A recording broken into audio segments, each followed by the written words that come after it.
Hello and welcome to Priyag Career Institute's English class। यह video competitive English के लिए है। competitive English में आज का टॉपिक है non finite verbs. Non finite verbs में आज हम रिवीजन एक्सरसाइज 1 सॉल्व करेंगे। Directions: read each sentence to find out whether there is any grammatical error in it. The error, if any, will be in one part of the sentence. Will be, there should be will be.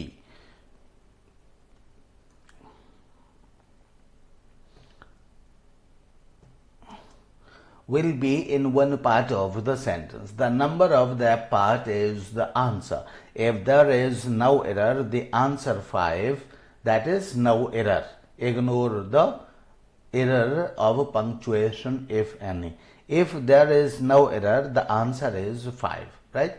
तो इसमें हमको errors find out करने हैं and जहां हर part को हर sentence में 5 parts बनाए गए हैं, तो यदि किसी पार्ट में जहां भी मिस्टेक है तो उस पार्ट का नंबर हमको बताना है कि उस पार्ट में मिस्टेक है। एंड अगर किसी पार्ट में कोई मिस्टेक नहीं है, देन नो एरर, आंसर हमारा नंबर 5 है और इसमें नो एरर आंसर है हमारा। तो आइए स्टार्ट करते हैं। Do you feel like going to a film or would you rather to stay at home? Question mark लगा हुआ है। तो इस सेंटेंस में देखिए, do you feel like going to a film or would you rather to stay. तो हमेशा ध्यान रखिए कि वुड यू रादर के बाद कभी भी इन्फिनेटिव नहीं आता है, मीन्स फुल इन्फिनेटिव नहीं आता है। हमेशा रादर के बाद हमेशा बेयर इन्फिनेटिव आता है। ये जो आया रादर के बाद टू स्टे, तो रादर के बाद would you rather stay, would you rather go, would you rather eat, what would you rather do. तो हमेशा रादर के साथ, वुड रादर के साथ कभी भी फुल इन्फिनेटिव नहीं आता, हमेशा बेयर इन्फिनेटिव आता है। बेयर इन्फिनेटिव का मतलब है first form of the verb या इन्फिनेटिव विदाउट टू। तो इसलिए यहाँ इन्फिनेटिव टू नहीं आएगा। तो इसलिए फर्स्ट सेंटेंस के पार्ट 4 में दिस इज द मिस्टेक, ये मिस्टेक है कि यहाँ पर टू नहीं आएगा और इस टू को यहाँ से हटा दिया जाना चाहिए। तो इसको टू हटा देंगे और रादर स्टे एट होम सही आंसर होगा। Second sentence is the car began to make an extraordinary noise, so I stopped to see what it was. तो ये भी ये ठीक सेंटेंस है। The car begin to make, तो ये बिगेन के बाद में यहाँ इन्फिनेटिव है। What did the car begin to make an extraordinary noise. तो ये सेंटेंस सही हो गया। I stopped, why did you stop? To see. तो ये यहाँ एडवर्ब का काम करने लगा इन्फिनेटिव, तो यहाँ ये सही है, व्हाट इट वाज। तो ये सेंटेंस सही है, इसमें कोई प्रॉब्लम नहीं है। तो इसलिए this is right and no error, means number 5 is the answer. Option number 5 is the answer in second sentence, इस सेकंड सेंटेंस में। Third sentence is we got tired of waiting for the weather to clear and finally decided to set out in the rain. तो we got tired of waiting for the weather to clear, ठीक है, and finally decided। तो decided तो ये verb है, तो ये verb है, वर्ब के बाद क्या है, फिर ये फिर वर्ब आ गई। तो दो वर्ब्स कभी इस तरह से एक साथ नहीं हो सकती, अगर हैं तो फिर पहली मेन वर्ब होगी, दूसरा उसकी infinitive gerund form something will be. तो यहाँ to set out, decided, what did you decide or what was decided? To set out in the rain, means to begin a journey in rain। तो इसलिए यहाँ क्या आएगा, fourth part में, third sentence के part 4 में टू सेट आउट कहा जाएगा, ना कि सेट आउट, केवल सेट आउट कहा जाएगा। तो यहाँ पर टू लगाया जाना चाहिए। थर्ड सेंटेंस के पार्ट 4 में सेट आउट से पहले, यानी सेट से पहले यहाँ टू लगाया जाना चाहिए, तब ये सेंटेंस सही होगा, राइट। एंड इसके बाद है सेंटेंस नंबर, ये था थर्ड, एंड इसके बाद है सेंटेंस नंबर 4। तो आशीष कीप्स टू आस्क। देखिए कीप्स जो है हिंदी में हम कहते हैं कि कीप्स जो है रखता है या रहता है, तो रहता के साथ कहता रहता है, जाता रहता है, पढ़ता रहता है। इस तरह के हम हिंदी में बात करते हैं। तो उसी रहता के लिए यहाँ पर हम ये कीप्स लगाया जाता है। तो कीप्स के साथ हमेशा जेरेंड फॉर्म आती है, ना कि इन्फिनेटिव फॉर्म आती है। तो Ashish keeps, what does Ashish keeps, तो कीप्स का मतलब या कंटिन्यूज होता है। तो आशीष कंटिन्यूज, तो कंटिन्यूज का यहाँ पर क्या है, इसके बाद हमेशा जेरेंड फॉर्म आती है। तो asking continues means keeps asking, keeps going, keeps making mistakes, keeps understanding, keeps revising, keeps opposing, इस तरह से कहा जाता है। तो इसलिए आशीष कीप्स आस्किंग मी हो जाएगा, मीन्स कंटिन्यूज आस्किंग मी हो जाएगा। एंड यहाँ पर ये कीप्स टू आस्क नहीं होगा, कीप्स का मतलब कंटिन्यू है। एंड कंटिन्यू के लिए देखिए इन्फिनेटिव हमेशा आप ग्रामर में पढ़ेंगे कि इन्फिनेटिव हमेशा एक टाइम की, वन टाइम एक्शन के लिए या टेम्पररी एक्शन के लिए, सिंगल एक्शन के लिए इन्फिनेटिव यूज किया जाता है। कंटिन्यूटी के लिए कभी भी इन्फिनेटिव यूज नहीं किया जाता है। कंटिन्यूटी के लिए हमेशा जीरेंड फॉर्म यूज की जाती है। तो Ashish keeps asking me the time, ये हो जाएगा। यानी फोर्थ सेंटेंस के फर्स्ट पार्ट में टू हटा करके आस्किंग किया जाएगा। यहाँ पर कीप्स के साथ टू हटाकर आस्किंग किया जाएगा, तब ये सेंटेंस सही हो जाएगा। Fifth sentence is after discuss. तो यहां देखिए आफ्टर क्या है, यहीं पर आफ्टर तो इसका प्रेपोजिशन है, और प्रेपोजिशन के साथ हमेशा कौन सी फॉर्म आती है, आईएनजी फॉर्म आती है। तो इसलिए यहां आईएनजी फॉर्म आना चाहिए। तो आफ्टर डिस्कस द मैटर कभी नहीं हो सकता, आफ्टर डिस्कसिंग द मैटर होगा फिफ्थ सेंटेंस में। फिफ्थ सेंटेंस के पार्ट 1 में आफ्टर डिस्कस मैटर नहीं हो सकता, after discussing the matter, discuss करने के बाद, पहुंचने के बाद, खाना खाने के बाद, पढ़ने के बाद, तो आफ्टर रीडिंग, आफ्टर अंडरस्टैंडिंग, इस तरह से हम कहते हैं। तो after discussing the matter for an hour the committee adjourned without having reached any decision. तो बाकी ये सब पूरा सेंटेंस सही है। There is only one mistake कि फिफ्थ सेंटेंस के फर्स्ट पार्ट में डिस्कसिंग आएगा यहाँ पर।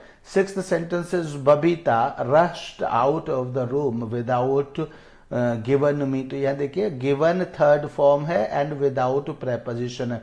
तो विदाउट गिवन या without means preposition plus third form का भी नहीं आता है। हम ऐसे नहीं कह सकते without eaten, without given, without understood, हम ऐसे कभी नहीं कहते हैं। अगर प्रेपोजिशन है तो फिर first form of the verb plus ING form ही आएगी। प्रेपोजिशन के बाद हमेशा gerund फॉर्म आएगी, and therefore it will be without giving me।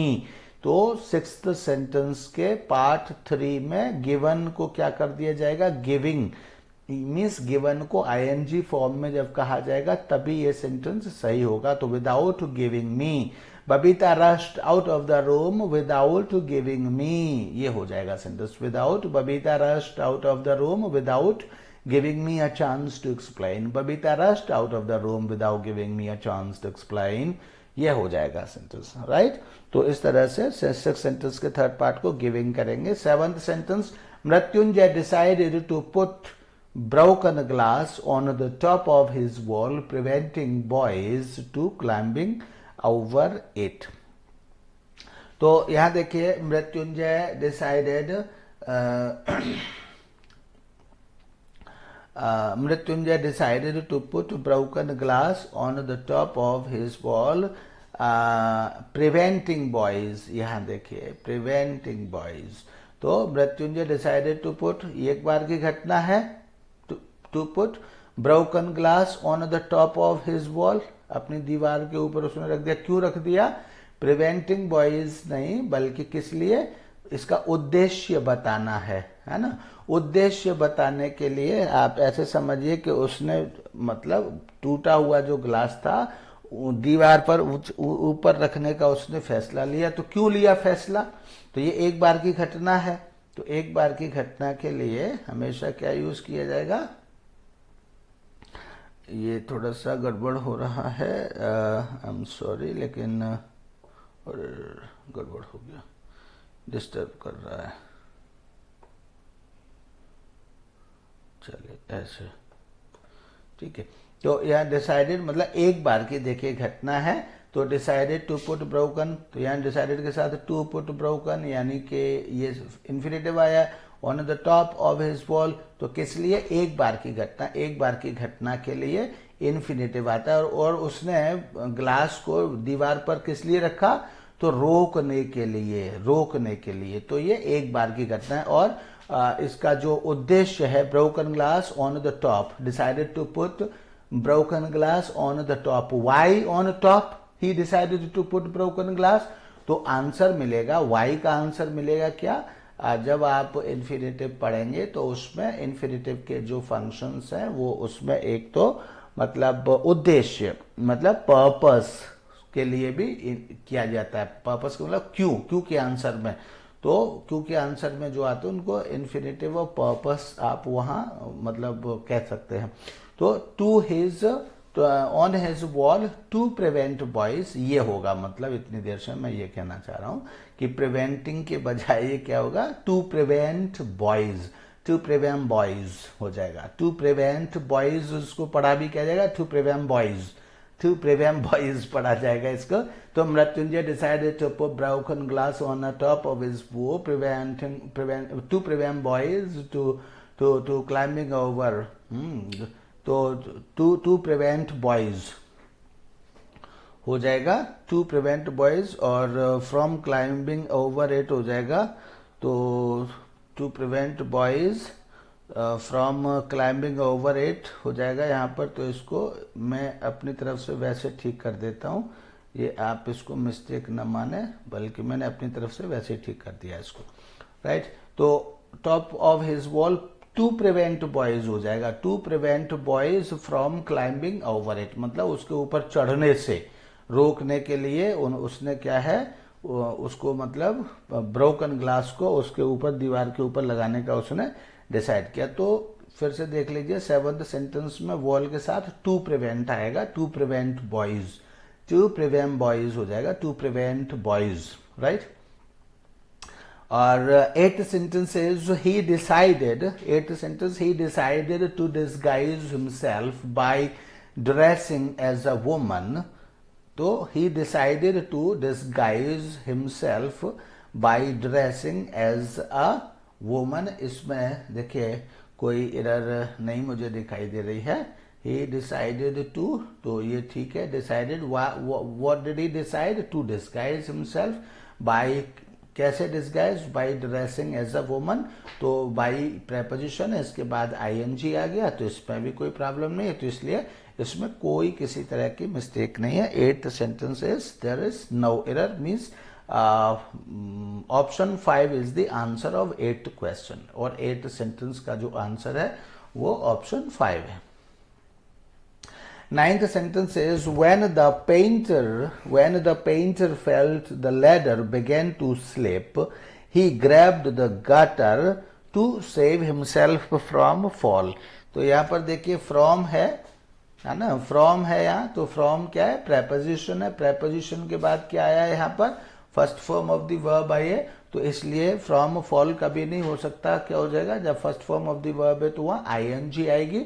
Means from के बाद यानी प्रेपोजिशन के बाद हमेशा आईएनजी फॉर्म आती है, तो फ्रॉम फॉलिंग हो जाएगा, फ्रॉम फॉलिंग, यानी 9th सेंटेंस के पार्ट 4 में जो फॉल आया है उस फॉल में आईएनजी लगा करके इस सेंटेंस को सही किया जाएगा।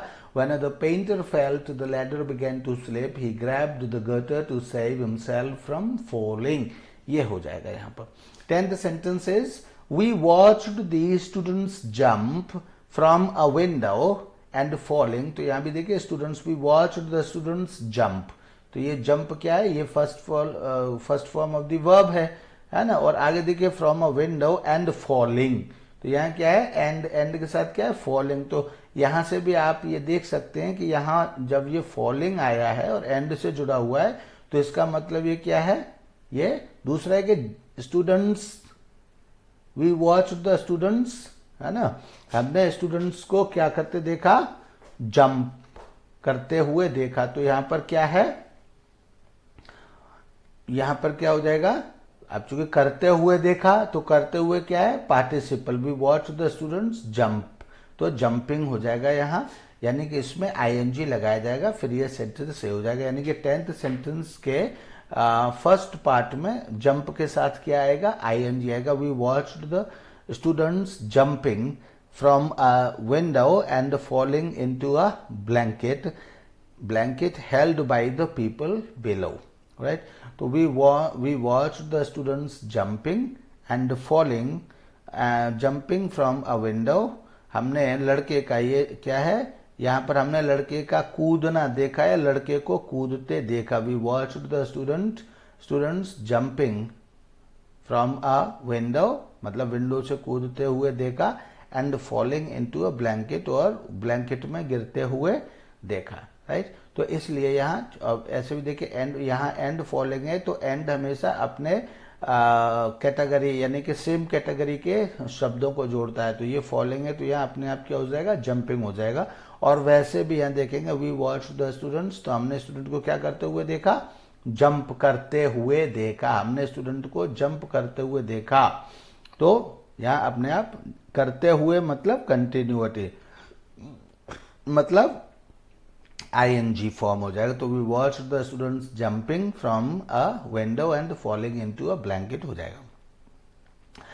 11th सेंटेंस, तो ये 10th सेंटेंस के फर्स्ट पार्ट में जंप था और उसमें हमने कहा है कि ये जंपिंग हो जाएगा। अब है 11th sentence. Now 11th sentence is there are people who can't help to laugh when they see someone slip on a banana skin। तो there are people who can't help laugh when they see someone slip on a banana skin। तो यहाँ पर देखिए यहाँ जो help के साथ कभी भी यहाँ टू नहीं आता, इन्फिनेटिव नहीं आता है। तो there are people who can't help laugh, who can't help laugh का मतलब होता है who can not stop themselves from laughing. तो यानी कोई अपने आप को हंसने से नहीं रोक सकता। तो there are people who can't help laugh when they see someone slip on a, जब वे किसी व्यक्ति को देखते हैं, someone slipping on a banana skin, यहाँ पर स्लिपिंग हो जाएगा when they see someone slipping on a banana skin. तो there are people who can't help laugh when they see someone slip on a banana skin, when they see someone slip on a, जब वो किसी व्यक्ति को, यहाँ slipping हो जाएगा, जब वो किसी व्यक्ति को देखते हैं स्लिप करते हुए, when they see someone slipping on a banana skin, जब वो किसी व्यक्ति को स्लिप करते हुए देखते हैं। there are people who can't help to laugh, तो हेल्प के बीच में कभी भी टू नहीं आता है, ठीक है। आई कांट हेल्प यू, है ना। तो इस तरह से I can't help you go, I can't help you read, इस तरह से आता है। तो हेल्प टू लाफ ये कभी नहीं होता, हेल्प लाफ होगा। तो इस तरह से यहाँ टू नहीं आएगा और टू को यहाँ से हटा दिया जाएगा।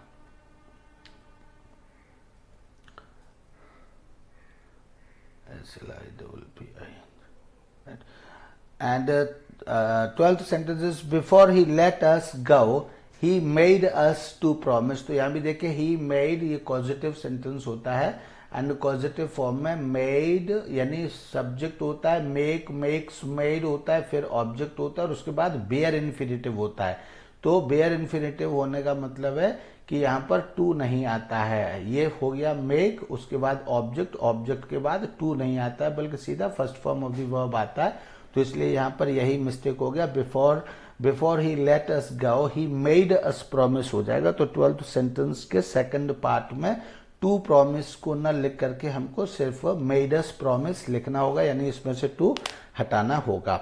आई advised Sarika to ask the bus conductor to tell him where, तो यहाँ वेयर के साथ क्या है, where to get off, where to get off मतलब कहाँ उतरना है। तो to tell him where, where के साथ यहाँ क्या आएगा, दिस इज द वर्ब। तो ये मतलब किसी न किसी फॉर्म में तो वर्ब आएगी, तो यह किस फॉर्म में होनी चाहिए, इन्फिनेटिव फॉर्म में होना चाहिए। एक बार की घटना के लिए where to get off, temporary activity के लिए हमेशा इन्फिनेटिव का यूज किया जाता है, तो वेयर टू गेट ऑफ हो जाएगा। 4th sentence is it is better, अब यहाँ बेटर, इट इज बेटर तो एडजेक्टिव हो गया। Put your money in bank, तो बेटर और पुट में आपस में क्या रिलेशन है, कुछ नहीं पता तो यहाँ पर क्या आएगा, इन्फिनेटिव आएगा। वो it is good to see, ऐसे कहते हैं ना, it is good to see you. तो जिस तरह से कहते हैं कि it is good to see you, I am happy to see you, मैं तुम्हें देख करके खुश हूं, यानी एडजेक्टिव के बाद क्या आया, इन्फिनेटिव आया। तो इसी तरह से इट इज बेटर, ये एडजेक्टिव का कंपैरेटिव डिग्री है। तो it is better to put your money in bank, it is better to put your money in bank than keep it under your bed in an old stocking. So it's better to put your money in bank. तो to put आएगा यहाँ पर, to put your money in bank, right? यानी कि 14th sentence के second part में put के साथ में to लिखा जाएगा और इसको इन्फिनेटिव बनाया जाएगा, यानी to put your money होगा। 15th sentence, the bank robbers made the cashier to show। तो यहाँ भी देखिए, मैंने अभी ऊपर बताया था वही चीज यहाँ पर, the bank robbers made the cashier, यानी सब्जेक्ट हो गया, मेड हो गया, और ये द कैशियर यानी कि डूअर हो गया, ऑब्जेक्ट हो गया, डूअर ऑब्जेक्ट हो गया, ऐसे कह सकते हैं। तो इसके बाद में फिर बेयर इन्फिनेटिव आता है। तो यहाँ टू शो ना आकर के क्या आएगा, शो आएगा, और टू यहाँ पर नहीं लिखा जाएगा। तो the bank robbers made the cashier show them how to open the safe, ये हो जाएगा यहाँ पर। This is the 15th sentence. And इसके बाद थोड़ा सा देखना है आगे, तो दूसरी एक्सरसाइज है, तो हमको रिटर्न होना पड़ेगा क्योंकि दूसरी तरफ है बाकी के सेंटेंसेस। तो we'll have to return back to the top of the exercise, and from there again we will start here. And now this is the 16th sentence here. There is nothing to do but to wait। तो यहाँ but कभी भी, but के साथ कभी भी यहाँ, यानी यहाँ ये जो है कंजंक्शन नहीं है, एक तो प्रेपोजिशन होता है but, एंड इसके साथ कभी भी to नहीं आता है, but wait आता है, but wait, right? So there is nothing to do but wait, ये होगा, यानी यहाँ पर to नहीं आएगा 16th सेंटेंस में। but के साथ यहाँ इन्फिनेटिव, बेयर इन्फिनेटिव आता है।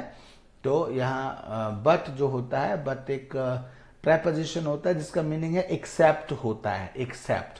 तो एक्सेप्ट वेट, यहाँ एक्सेप्ट वेट यानी बट वेट होता है, टू नहीं आता है इसके साथ में, and this is the mistake. यानी कि 16th सेंटेंस के पार्ट टू में टू वेट नहीं होगा बल्कि बट वेट होगा, टू यहां से हटा दिया जाएगा। 17th sentence, that is far too heavy for one person to carry let me to help you. तो यहाँ लेट मी के साथ क्या है, let me go, let me read, let me understand, इस तरह से सेंटेंस कहा जाता है। तो लेट मी के बाद कभी भी टू नहीं आता है, हमेशा बेयर इन्फिनेटिव आता है, यानी लेट ऑब्जेक्ट उसके बाद बेयर इन्फिनेटिव आता है। तो इस बेयर इन्फिनेटिव के लिए आप यहाँ क्या लिखेंगे, मीन्स टू इसमें से हटा देंगे। 17th सेंटेंस में टू हटा देंगे आप, तो ये हो जाएगा let me help you, right, let me help you हो जाएगा। 18th sentence, as we seem to have missed the train, as we seem to have missed the train, we may as well। तो we may है, as well है, तो यहाँ पर क्या है, इसके साथ may के साथ कभी भी इन्फिनेटिव नहीं आता, हमेशा बेयर इन्फिनेटिव आता है। हमेशा ध्यान रखिए, can, could, may, might, will, shall, can, could, may, might और must, है ना, इनके साथ हमेशा क्या आता है, इन्फिनेटिव विदाउट टू, यानी बेयर इन्फिनेटिव आता है। तो we may as well go back होगा, as well go back, we may as well go back, यानी कि टू यहां से हटा दिया जाएगा, टू गलत यहाँ पर आया है। इन्फिनेटिव यहाँ पर फुल इन्फिनेटिव, यानी टू वाला इन्फिनेटिव विद टू नहीं होगा बल्कि इन्फिनेटिव विदाउट टू आएगा। 18th सेंटेंस के पार्ट 3 में टू गो की जगह पर सिर्फ गो लिखा जाएगा और टू यहां से हटा दिया जाएगा। This is the correction in this sentence. 19th sentence, I heard the door open and saw a shadow to move. तो यहाँ शैडो को आपको किस में दिखाना है, शैडो, जैसे वो कहते हैं कि वह गाते हुए, वह सीटी बजाते हुए कमरे में आया, तो आप क्या कहेंगे, he came whistling, he came into the room whistling, या वह नाचते हुए चला गया, ही वेंट डांसिंग। तो इस तरह से वह मुस्कुराते हुए मुझसे बोला, he spoke smiling, spoke to me smiling, या ही स्पोक स्माइलिंग, या while smiling he spoke to me, ऐसे भी कहेंगे। तो इस तरह से क्या है कि मतलब एंड सॉ अ शैडो, तो शैडो को मैंने देखा, तो यहाँ क्या है कि पार्टिसिपल का इस तरह से यूज होता है कि कहाँ पर है, कहाँ पर पहुंच गया मैं, शैडो, ये है यहाँ पर, ये पहुंच गया शैडो। तो पार्टिसिपल का मतलब किसी नाउन के बाद में पार्टिसिपल का यूज होता है, तब उसका अर्थ ये होता है कि वो पार्टिसिपल उस कंडीशन में था, उसकी कंडीशन दिखाते हुए, यानी वो क्या कर रहा था। तो इस तरह से I saw the child weeping, मैंने बच्चे को रोते हुए देखा। तो इसी तरह से यहाँ भी क्या होगा, open and saw a shadow moving होगा, टू मूव नहीं होगा। टू मूव एक बार के एक्शन को, कोई चीज करते हुए को टू मूव नहीं होता, ठीक है। जैसे वह जाने के लिए उठा तो he got up to move, he got up to go, इस तरह से तो कहा जा सकता है। लेकिन वो जो है, मैंने उसको हंसते हुए देखा, आई सॉ हिम लाफिंग, ये हो जाएगा। मैंने उसको हंसाया, आई मेड हिम लाफ हो जाएगा। तो इस तरह से शैडो मूविंग हो जाएगा, यानी कि 19th सेंटेंस के पार्ट 3 में से टू को हटा दिया जाएगा और शैडो मूविंग हो जाएगा। ये टू मूव की जगह moving, shadow moving, I and saw a shadow moving हो जाएगा। आई heard the door open and saw a shadow moving, and saw a shadow moving हो जाएगा, and saw a shadow moving, right. Okay, and then 20th sentence is Payal should know how use the film projector। तो हमेशा देखिए कि जब no आता है, no किसी वर्ब का मतलब किसी सेंटेंस की वर्ब नो होती है, तो उसके बाद हमेशा जो भी इन्फिनेटिव, हमेशा इन्फिनेटिव आता है। एंड वो जो इन्फिनेटिव आता है वो हमेशा how to plus first form होता है, हाउ टू फर्स्ट फॉर्म। तो Payal should know how to use the film, Payal should know how to use the film होगा, how to use the film, right? So Payal should know how to use the film, ठीक है। तो इस तरह से how to use होगा यहाँ पर, how to use the film project। but if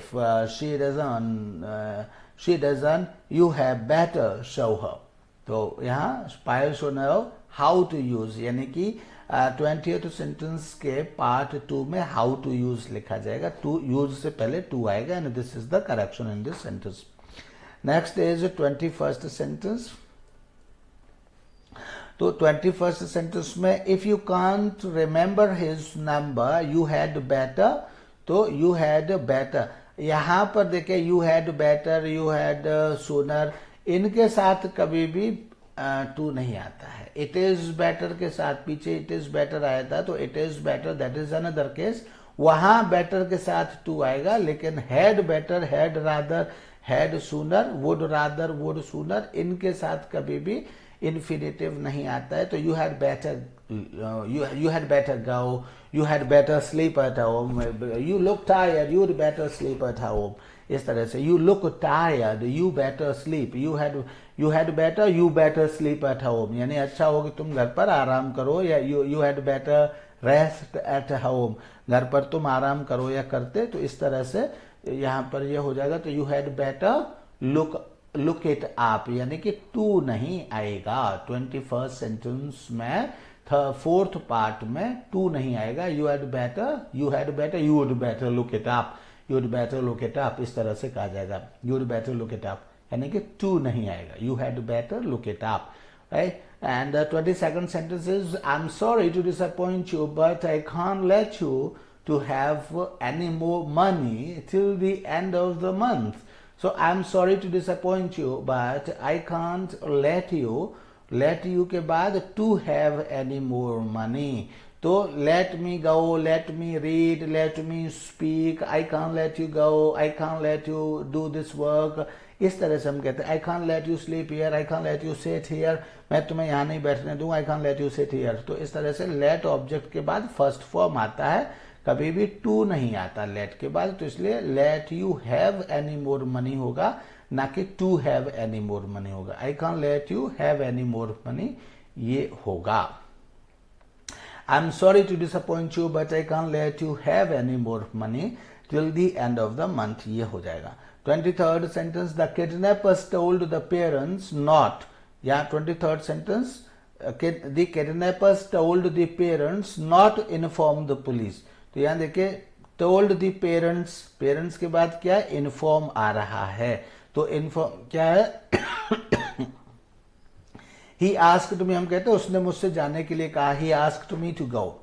ठीक है, पापा ने मुझसे पढ़ने के लिए कहा, papa asked me to read the book. पापा ने मुझे पानी लाने के लिए कहा, पापा आस्क्ड मी। और पापा ने मुझे ऑर्डर दिया, papa ordered me to bring a glass of water for him. तो इस तरह से यानी कि मतलब टोल्ड, फिर उसके बाद कोई मतलब ऑब्जेक्ट आ गया और उसके बाद फिर इन्फिनेटिव आता है। इस तरह से क्या आता है, इन्फिनेटिव आता है। जैसे टीचर आस्क्ड मी या टीचर ऑर्डर्ड मी या मेरे पापा ने मुझे जाने के लिए मुझे बताया। तो the kidnappers told the parents not to inform the police आएगा, यानी किडनैपर्स ने पेरेंट्स को बताया, यानी उनसे कहा, उनको ऑर्डर दिया कि पुलिस को इन्फॉर्म ना करें। So not to inform the police आएगा। The kidnappers told the parents not to inform the police होगा। The kidnappers told the parents not to inform the police होगा, ना कि केवल इन्फॉर्म द पुलिस होगा, राइट। ओके, सो यहाँ not to inform the police होगा। 24th sentence, we could go to a concert unless you had preferred. देखिए यहाँ पे अनलेस यू हैड प्रेफर्ड ये पास्ट परफेक्ट टेंस है, तो इसके बाद फिर ये विजिट अ म्यूजियम आया है। तो यहाँ कोई इसके साथ कोई किसी तरह का रिलेशन नहीं दिखाई दे रहा, तो ये विजिट है और ये फर्स्ट फॉर्म में है, किसी और इसकी कोई पर्टिकुलर फॉर्म नहीं है। तो यहाँ पर्टिकुलर फॉर्म नहीं है, तो तब तक ये इससे कनेक्ट नहीं होगा। तो कनेक्ट करने के लिए हमको क्या बनाना पड़ेगा, इसको इन्फिनेटिव बनाना पड़ेगा। We could go to a concert unless you had preferred, जब तक उसने प्रेफर्ड नहीं किया था। तो क्या प्रेफर्ड नहीं किया था, you had preferred to visit a museum. तो यहाँ टू विजिट अ म्यूजियम आएगा, to visit a museum. We could go to a concert unless you had preferred to visit a museum हो जाएगा, to visit, right? तो to visit a museum ये हो जाएगा यहाँ पर। 25th sentence, you can leave your dog with us if you, तो यहाँ preferred to visit यानी कि 24th सेंटेंस के फोर्थ पार्ट में टू विजिट यानी विजिट से पहले टू आ जाएगा। 25th, you can leave your dog with us if you do not want taking him with you। तो want के साथ जो भी आएगा, want के साथ क्या आएगा, want, what do you not want, तुम क्या नहीं चाहते हो। तो यहाँ पर इसके साथ हमेशा मतलब नाउन की फॉर्म में या वांट के साथ या नाउन फॉर्म में आना है और टेम्पररी यानी वन टाइम एक्शन के लिए आना है। वन टाइम एक्शन के लिए हमेशा इन्फिनेटिव आता है, तो इन्फिनेटिव आएगा यहाँ पर वांट के साथ, to take him with you. If you do not want to take him with you, you can leave your dog with us if you do not want to take it to take him with you, right? So 25th sentence में to take यानी कि fourth sentence में taking नहीं होगा बल्कि to take होगा, to take, if you do not want to take him with you। तो इस तरह से 25th सेंटेंस में if you do not want to take him with you। 26th sentence, they won't let us to leave। यहाँ भी देखिए won't let us के बाद कभी भी यहाँ ऊपर बताया था काफी देर टू नहीं आता है, तो let us leave हो जाएगा, बस इसमें यही मिस्टेक है और कोई मिस्टेक नहीं है, आप पढ़ सकते हैं। 27th sentence, if you want go, यहाँ भी देखिए वांट गो ऐसे नहीं होता, वांट के साथ कोई ना कोई यहाँ क्या है, ये इसके साथ infinitive. What do you want means if you want what do you want, तो to go, if you want to go, if you wanna go, तो if you wanna go, to go यहाँ पर आएगा, to go, right. If you want to go, if you want to go, what do you want to go, तो want का ये क्या बनेगा, object बनेगा नाउन फॉर्म में, तो इसलिए टू गो यहां पर आएगा। 28, यू नीडंट टू आस्क, देखिए जब नीड के साथ not, you need not ask होता है, you need not go, you need not read, you need not understand, you need not to sleep, तो इस तरह से you need not waste your time. तो इस तरह से यहाँ नीड नॉट के साथ first form of the verb आती है, तो टू कभी भी नहीं आता है, सो यू नीडंट आस्क हो जाएगा यहाँ पर, एंड इस तरह से सेंटेंस सही हो जाएगा। So these were the 28 sentences of exercise number revision exercise number 1 of non finite verbs. तो ये आपने ये एक्सरसाइज सॉल्व की और इसको समझा, इस तरह से मेरी आपको सलाह मेरी आवाज के साथ में इसको यूज कर लिया है। अब इसके बाद आप इसकी आवाज को म्यूट करके और इस एक्सरसाइज को खुद सॉल्व करने की कोशिश करें। फिर मेरी आवाज को सुन करके आप इसको समझने की कोशिश करें। इस तरह से आपको ये भी मैं आपको बताऊं कि ये एक्सरसाइज आपके लिए है क्यों। ये आपके लिए इसलिए है कि ये जरूरी नहीं है कि इस एक्सरसाइज को करने से आप अंग्रेज बन जाएं, लेकिन ये एक्सरसाइज में कौन से रूल्स अप्लाई हो रहे हैं वो रूल्स आपको लर्न हो जाएंगे। वैसे आप रूल्स लर्न करेंगे तो वो एक रटना और बहुत भयानक चीज हो जाती है, क्रैमिंग, और उससे कभी वो कमांड नहीं हो सकता है। तो इसलिए अगर ये 4 एक्सरसाइज आप कर लेंगे तो 4 एक्सरसाइज से जो पॉसिबल रूल्स हैं और जो अप्लाई होते हैं तो लगभग वो सभी रूल्स यहाँ पर आप उनका रिवीजन करके वो लर्न हो जाएंगे, प्रैक्टिकली लर्न हो जाएंगे। फिर जब भी कोई आप दूसरा सेंटेंस पढ़ेंगे तो तुरंत उस पॉइंट पर आप बात करेंगे। और इस तरह से आपने चाहे वो सभी रटे हों या न रटे हों, लेकिन इस तरह से अगर आप 4 बार इसकी प्रैक्टिस कर लेते हैं, यानी 4-4 बार सभी एक्सरसाइजेस की प्रैक्टिस कर लेते हैं, तो आपको बहुत अच्छा कमांड हो जाता है और रूल्स रटने की नहीं जरूरत पड़ती। जैसे ही वो सेंटेंस आता है वैसे ही आपके सामने वो रूल अपने आप आपको लर्न हो जाएगा और याद आ जाएगा और उस सेंटेंस को आप करेक्ट वहां पर कर लेंगे। Thank you, that's all. And जब तक नेक्स्ट वीडियो में नेक्स्ट एक्सरसाइज हम आपको देंगे, तब तक आप इस पर कमांड करें और उसकी प्रैक्टिस करें। Thank you, bye bye.